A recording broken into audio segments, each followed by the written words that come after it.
Hello friends, मैं रेशमा एक बार फिर से अपने YouTube channel Reshma Hindi academy पर आप सभी का हार्दिक स्वागत करती हूं। आज हमारा टॉपिक है हरिदास, निरंजनी, सींगा और लालदास।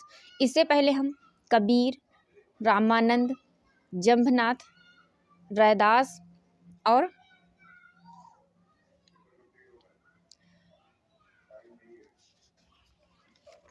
नानक देव को पढ़ा चुके हैं।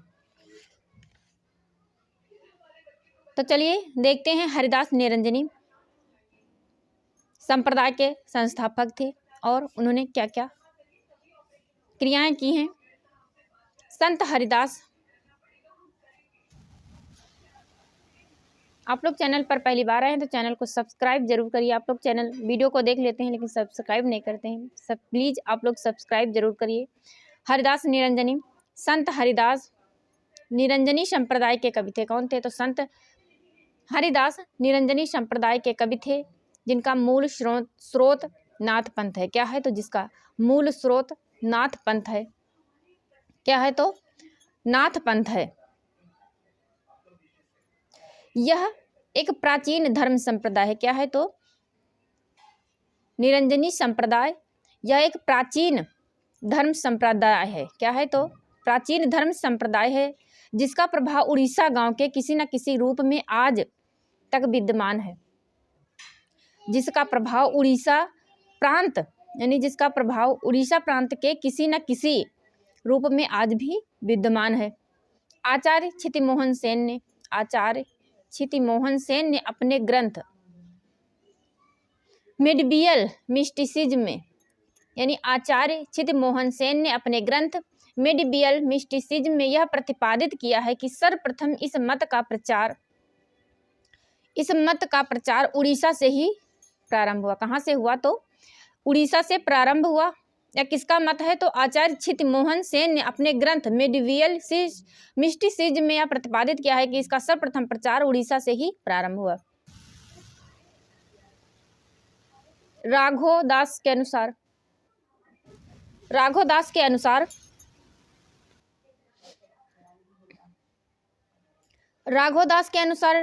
हरिदास डिडवाना के निवासी थे। कहाँ के थे? तो हरिदास निरंजनी डिडवाना के निवासी थे। पुरोहित हरि नारायण सुंदर ने सुंदर ग्रंथावली की भूमिका में पुरोहित उसे कहते हैं जो मंदिरों में पूजा हवन सामग्री आदि का कार्य करते हैं, उन्हें क्या कहते हैं? पुरोहित। जो मंदिरों में ईश्वर की आराधना भक्ति में लीन रहते हैं। पुरोहित हरि नारायण शर्मा ने सुंदर ग्रंथावली की भूमिका में हरिदास के संबंध में लिखा है कि पहले वह प्रागदास के पुत्र थे, शिष्य थे। किसके थे? तो पहले वह प्रागदास के शिष्य थे कि पहले वह प्रागदास के शिष्य थे, फिर दादू के शिष्य हुए, फिर कबीर पंथ और गोरख पंथ में दीक्षित हुए। किसमें? इसके बाद कबीर पंथ और गोरख पंथ में दीक्षित हुए। अंततः उन्होंने अपना निराला पंथ चलाया। किसने? तो हरिदास निरंजनी ने अपना अलग पंथ चलाया जिसका नाम था हरिदास निरंजनी। हरिदास निरंजनी का पंथ था हरिदास संप्रदाय। हरिदास संप्रदाय की स्थापना की तो किसने की? तो हरिदास निरंजनी ने की थी। हरिदास निरंजनी ने की थी निरंजनी संप्रदाय की स्थापना।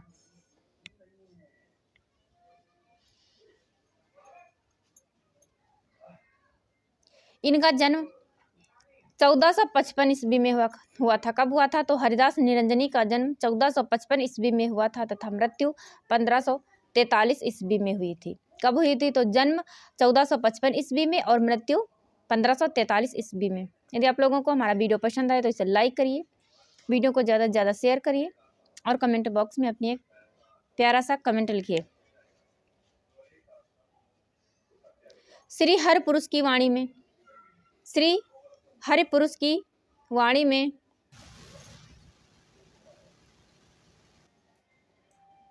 45 वर्ष की अवस्था तक यानी श्री हरिपुरुष की वाणी में 45 वर्ष की अवस्था तक हरिदास जी ने गृहस्थ जीवन व्यतीत किया। गृहस्थ जीवन व्यतीत किया 45 वर्ष की अवस्था तक। हरिदास के भ्रमणशील व्यक्ति थे। हरिदास जी भ्रमणशील व्यक्ति थे। कैसे व्यक्ति थे? तो भ्रमणशील व्यक्ति थे, यानी उन्हें एक स्थान से दूसरी स्थान तक भ्रमण करना पसंद था। झंगून, डीडपुर, झंगून, डीडपुर, नागपुर, अजमेर, नाथवाड़ा, नैडे, तोड़ा, अम्बेर, जयपुर, सिधौरा आदि स्थानों का भ्रमण कराए थे। यानी हरिदास निरंजनी जी भ्रमणशील व्यक्ति थे। उन्होंने झंगूर, डीडपुर, नागपुर, अजमेर, नाथवाड़ा, नैडे, तोड़ा, अम्बेर, जयपुर, सिधौरा आदि स्थानों का भ्रमण कराए थे। श्री हरिपुरुष की वाणी में उनके शिष्यों का उल्लेख मिलता है। क्या मिलता है? तो श्री हरि पुरुष की वाणी में उनके शिष्यों, किसके शिष्यों? तो हरिदास निरंजनी के शिष्यों का उल्लेख मिलता है। शिष्यों का उल्लेख मिलता है उनके शिष्य प्रशिष्यों में, उनके शिष्य प्रशिष्यों में, प्रशिष्यों, यहाँ शाह है आधा। उनके शिष्य प्रशिष्यों में नारायण दास, हरिराम, रूपदास, शीतल दास, लक्ष्मण दास, गंगा दास। मारवाड़ में हरिदास के नाम पर कई मठ और गद्दियां हैं। यानी उनके शिष्य प्रशिष्यों में, हरिदास के शिष्य प्रशिष्यों में हैं नारायण दास, हरिदास, रूपदास, शीतल दास, लक्ष्मण दास और गंगा दास आदि का उल्लेख मिलता है। मारवाड़ में हरिदास के नाम पर कई मठ और गद्दियां हैं। क्या हैं? तो मारवाड़ में, यदि एग्जाम में क्वेश्चन आए कि मारवाड़ में किसके नाम के मठ और गद्दियां हैं, तो हरिदास के नाम के, मारवाड़ में हरिदास के नाम पर कई मठ और गद्दियां हैं। इस संप्रदाय का प्रमुख मठ डीडवाना में है। कहाँ है? तो इसका प्रमुख मठ डीडवाना में है। हरिदास कृत यानी हरिदास की रचनाएं हैं अष्टपदी योग ग्रंथ, ब्रह्म स्तुति, हंस प्रबोध ग्रंथ, निरप खमूल ग्रंथ, पूजा योग ग्रंथ, समाधि जोग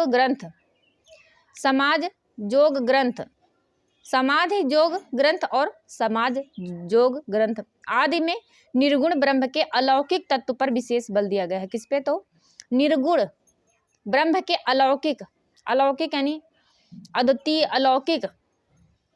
अलौकिक तत्व पर विशेष बल दिया गया है। उनके अनुसार ब्रह्मा कृपा से ही साधक को आनंद प्राप्त होती है। उनके अनुसार ब्रह्म कृपा, यानी ब्रह्म है, ब्रह्म कृपा से ही साधक को आनंद प्राप्त होती है, आनंद की प्राप्ति होती है। माया और लौकिक बंधनों के प्रति उन्हें अरुचि है। क्या है? तो माया और लौकिक बंधनों के प्रति उन्हें अरुचि है। यानी माया और लौकिक जो बंधन है उसमें उन्हें रुचि नहीं है। किसे? तो हरिदास निरंजनी जी को उन्हें अरुचि है। माया और लौकिक बंधनों के प्रति उन्हें अरुचि है तथा मोक्ष लाभ ही उनका अभीष्ट है। गुणग्राही गोविंद गुणगामा, भज राम परम पद पावा। यानी गुणग्राही, मैं गोविंद के ही गुण गाऊंगा, भज और राम के ही भजन करूंगा, परम पद और उनके कदमों में अपनी मुक्ति का मार्ग ढूंढूंगा। गुणग्राही गोविंद गुणगामा, भज राम परम पद पावा। मैं उनके पैरों को ही पाऊंगा। सींगा, अब है सींगा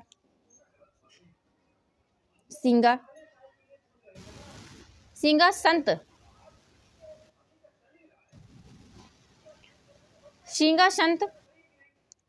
सींगा का जन्म 1519 ईस्वी कब? तो 1519 ईस्वी और मृत्यु 1659 ईस्वी का मध्य भारत की रियासत बड़वानी के खजूर गांव में ग्वाल परिवार में हुआ था। कहाँ हुआ था?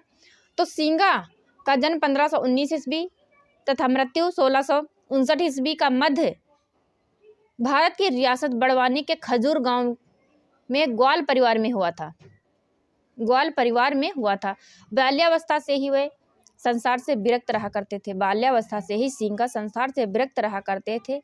एक बार वे हरसूद से भामग गढ़ मार्ग पर जा रहे थे। कहाँ जा रहे थे? तो एक बार वे हरसूद से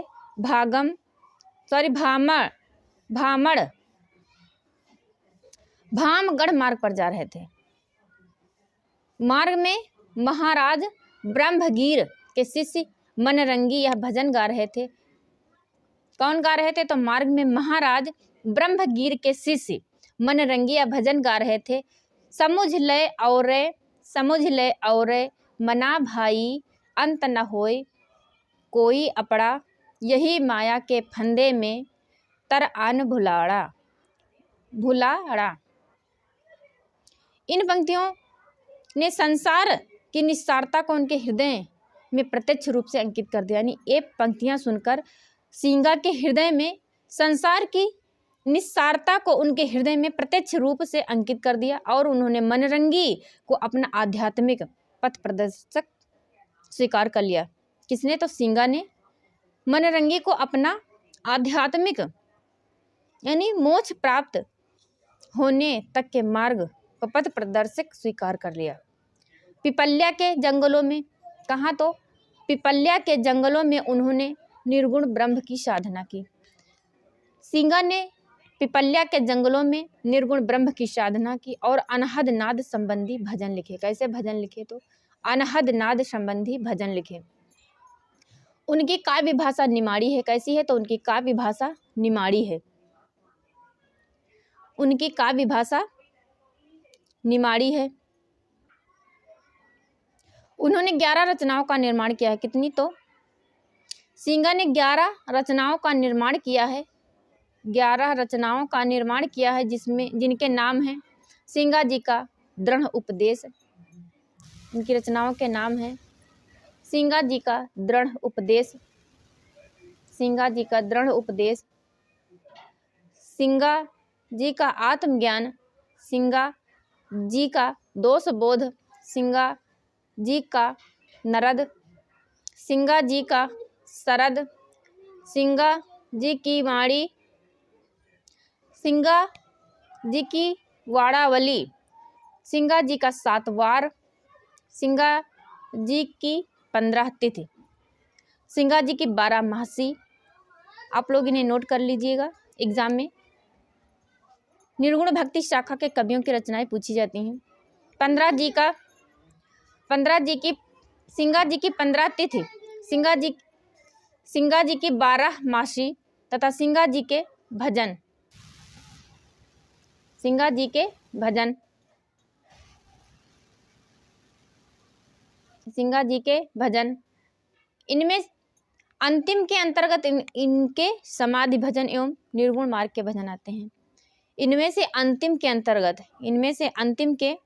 अंतर्गत समाधि भजन एवं निर्गुण मार्ग के भजन आते हैं, जिन्हें आज भी गाया जाता है। फिर है लालदास की तरफ बढ़ते हैं।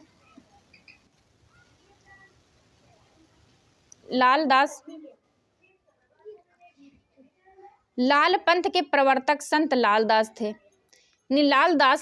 लाल पंथ के प्रवर्तक थे। लालदास का जन्म 1540 ईस्वी से 1648 ईस्वी का आविर्भाव अलवर राज्य के धौली धूप में एक ऐसे मुसलमान परिवार में हुआ था जहां भरण पोषण तथा जीविका के साधनों के लिए इतना संघर्ष करना पड़ता था कि बालकों की शिक्षा दीक्षा का कोई प्रबंध नहीं हो पाता था। इतना संघर्ष करना पड़ता था कि बालकों की शिक्षा दीक्षा का कोई प्रबंध नहीं हो पाता था। लालदास ने गृहस्थ आश्रम में रहकर साधना की। लालदास ने गृहस्थ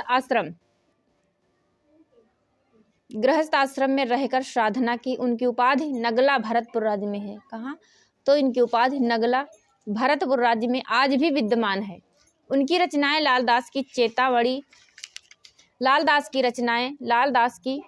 चेतावनी में संकलित हैं। किसमें है? तो लालदास की रचनाएं लालदास की चेतावनी में संकलित हैं, जिनमें उनकी सुठ्ठ अभिव्यंजनाशक्ति और गंभीर समस्यानुभूति का ज्ञान होता है। सत्यानुभूति, अंतःकरण की शुद्धता और समदृष्टि पर उन्होंने बारंबार बल दिया है। लालदास की रचनाएं लालदास की चेतावनी में संकलित हैं, जिनमें उनकी श्रेष्ठ अभिव्यंजनाशक्ति और गंभीर समस्यानुभूति का ज्ञान होता है। सत्यानुभूति, अंतःकरण की शुद्धता और समदृष्टि पर उन्होंने बारंबार बल दिया है।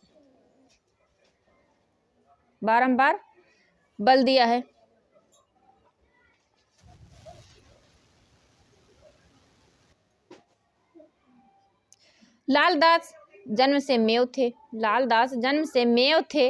वह निरामिष थे, यानी मांस रहित भोजन ग्रहण करते थे, यानी वो शाक सब्जी को खाते थे, जो कि साधारण भाषा में कहें तो शाक सब्जी खाते थे। वे मांस मदिरा से दूर रहते थे। वह निरामिष भाजी थे। उनके पंथ में राम ही सर्वश्रेष्ठ शक्ति हैं। लाल पंथ की आचार संहिता बड़ी आकर्षक है। कैसी है? तो लाल पंथ की आचार संहिता बड़ी आकर्षक है। लालदास के पंथ का प्रचार और प्रसार बहुत सीमित रहा है। लालदास के